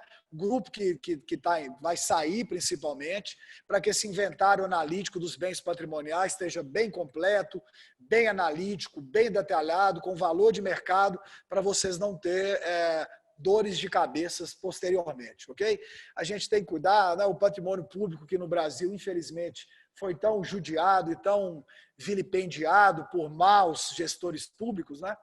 E eu tenho certeza que quem está aqui, que se submete à auditoria, se submete à consultoria, quer seguir os trilhos da legalidade, né? O bom gestor, o gestor da lei, mas que segue a lei. É aquele que entende que é dentro da legalidade, que é o único espaço que a gente tem para transitar. Né? Bom, tem mais... Pouso Alegre também aqui, alguns participantes de Pouso Alegre, a gente tem orgulho de também ser cliente da Libertas, Itajubá também, cliente da Libertas, desculpe, é porque são muitos municípios. Ô Luiz, tem uma pergunta aqui, a questão da autopromoção.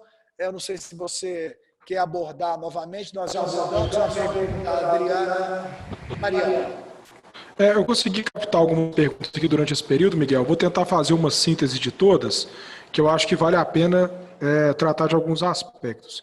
A Jussara, lá atrás, ela perguntou com relação à viabilidade, por exemplo, de um vereador falando que se um prefeito for eleito, ele vai fazer tal obra. Isso, para mim, configura um pedido implícito de voto. Por mais que não seja explícito, isso eu vou fazer, no meu ponto de vista, já gera uma questão implícita aí que pode ser questionada como propaganda antecipada. Eu teria cautela com relação a isso. Já na utilização de vídeos de governos anteriores, caso isso esteja no domínio público, não tem problema nenhum. Caso isso esteja dentro da prefeitura, seja um patrimônio específico da prefeitura, aí eu já acho que seria um problema dentro desse cenário. Então, analisar essas duas circunstâncias em relação a esse problema. Uma pergunta muito interessante aqui do Eric, com relação à empresa que deve prestar serviço de propaganda para o uso e combate a fake news. Teremos que usar uma plataforma como forma de transparência de informações de campanha? Eric, eu sinceramente não vi nenhuma obrigatoriedade dessa utilização de plataforma, tá? De alguma plataforma digital voltada para isso. Agora, no meu ponto de vista, caso seja viável esse tipo de implantação e a ampliação de transparência, seria muito bom, porque facilitaria lá na frente discussões relacionadas com a fake news e com qualquer tipo de divulgação feita pela equipe de campanha. Então, acho que é interessante sim, pode ser uma saída bacana, mas não há obrigatoriedade a princípio disso. Posso até fazer uma pesquisa mais profunda e depois a gente conversa individualmente, beleza? Com relação à pergunta da Adriana, também grande amiga minha, ela pergunta se por acaso a pergunta que foi feita... A Adriana é de Contagem, na verdade ela foi secretária de Educação lá em Joatuba, na verdade ela é de Belo Horizonte, mas eu a conheci em Contagem, e é uma grande amiga também, de longa data. A conheci em Joatuba. O Joatuba deixou bons amigos, né? Interessante. A Adriana, na verdade, a questão dela, que ela coloca, e é uma advogada também, que tem atuação em direito eleitoral, perguntando com relação à questão da autopromoção, No meu ponto de vista, Adriana, não. Não porque essa imagem e a autopromoção corrente de quem participa de um programa de rádio de televisão é intrínseco à vida da pessoa, né? O que ela não pode é fazer um uso político disso. Isso aí, por exemplo, inviabilizaria a candidatura de qualquer um que é artista, de qualquer um que é influencer digital, porque a imagem dela já tem uma exposição muito grande. A autopromoção dela já é uma realidade. Então, com relação a isso, eu vejo como um fator também muito importante para ser... Não inviabilizaria a utilização do Facebook como esse instrumento de divulgação, até porque a legislação não impede isso. Aqui também o Fernando de Piuí apareceu, Fernando, atual vereador lá, também com uma atuação muito consistente. Alguma pergunta a mais? Ô Luiz, inclusive eu quero agradecer o Fernando, né, de Piuí. Desculpa, Fernando, eu não falei de Piuí, eu conheço o município, alguns parentes que eu tenho aí da região, tenho amigos aí, e ele está parabenizando aqui, não me parabenizar o Luiz, né? Eu estou aqui só fazendo uma singela mediação. O protagonismo e o mérito aí é todo do doutor Luiz. Mas obrigado, ainda bem que você está curtindo a nossa live aí. Aqui também eu estou vendo o Caio de Consolação, que eu acho que a gente não mencionou, também trabalha em Bom Repouso, Dores de Goiás foi citado. A gente está muito bem representado aqui, viu? Muito bem representado. Todos os quadrantes do estado de Minas Gerais estão presentes. Eu sinto muito, muito feliz, muito realizado, né?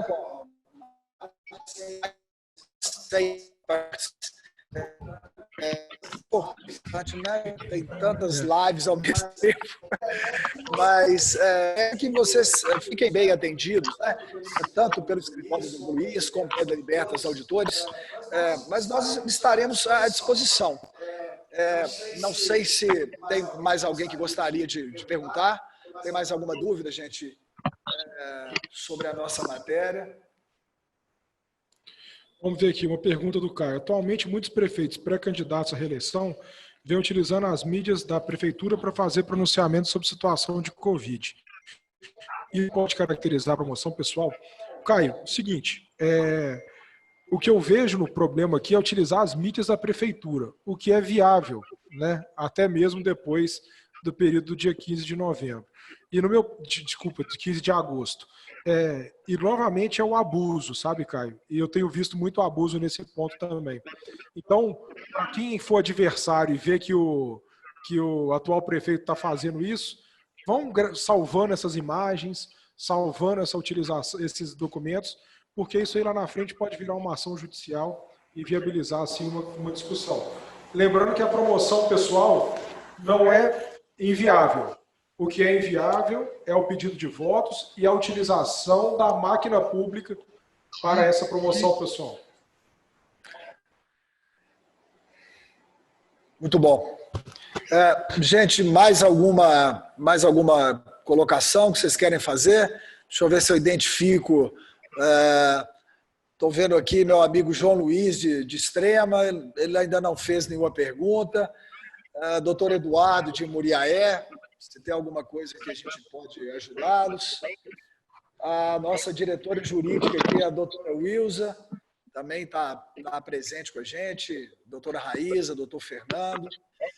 Estamos à disposição aí, porque nós já estamos com o horário quase estourando. Temos mais 6 minutos aqui para ficar dentro da nossa programação.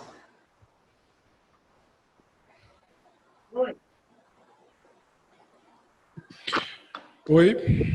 Pois não? Miguel, vamos fazer o seguinte, então. Acho que todo mundo aqui tem o meu contato ou o seu, e as dúvidas individuais a gente pode trabalhar elas 100% à disposição, seja por intermédio da Libertas, e depois o Miguel passa o meu contato. Eu acho que vai ficar melhor para a gente conseguir viabilizar. Eu estou vendo aqui a Maria Amanda, vereadora lá da querida Oliveira. Muito obrigado pela presença. Né? Deixa eu ver. Não, essa pergunta aqui já foi respondida. Eu não vou fazer assim, de qualquer maneira, porque tem algumas pessoas que não têm contato direto com a Libertas, né? Como alguns clientes da Libertas não têm necessariamente contato com o seu escritório. Nós vamos deixar aqui no chat os nossos e-mails, tá bom? Ótimo. Os nossos e-mails corporativos, vocês fiquem à vontade, né?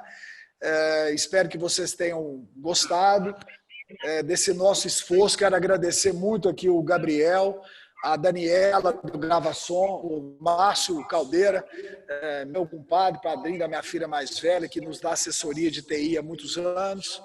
Quero agradecer toda a equipe de retaguarda da Libertas e também do Spencer, né? E Vasconcelos. Não é só os consultores que são protagonistas. Se não tiver o pessoal da retaguarda, nenhum negócio prospera, né? E dizer que isso tudo é muito novo para a gente, né? É tudo muito desafiador, mas é no desafio que a gente também tem a oportunidade de crescer profissionalmente e de tentar atendê-los da melhor maneira possível, né? Desculpa qualquer falta nossa, qualquer fragilidade na live. Nós tentamos fazer um estúdio, né, para ficar o mais estável possível, mas também depende da internet de vocês, né? Mas agradeço muito, doutor Luiz, brilhante apresentação. Luiz, ele, como eu disse no início, além de toda essa qualificação, tem essa humildade que encanta todos nós, né? Luiz, muito obrigado. Muito obrigado, Miguel. Deus abençoe a sua empresa, Deus abençoe os seus colaboradores também. E agradeço a esses mais de 100 participantes aí. Foi uma honra. Estou muito feliz e muito emocionado também. Muito obrigado, Miguel. Também fiquei muito feliz. Assim, o público muito qualificado, todo mundo muito atento. Conseguimos manter o público aqui durante quase o tempo. Tem meu e-mail, André. Vasconcelos.com. Luiz conhece. Arnaldo, eu vi uma pergunta sua, pode mandar depois. Eduardo também. E também deixei meu telefone aqui no chat para quem quiser. Pode mandar um WhatsApp, que não tem problema nenhum, estou à disposição para responder. Tá bom? Obrigado mesmo, Miguel, pela oportunidade. Muito sucesso aí a Libertas. Obrigado. Tenho certeza que os próximos 4 anos, aí, um prefeito que quiser ter uma gestão tranquila, ter o seu apoio é muito importante. Muito obrigado. Obrigado a todos, gente. Obrigado.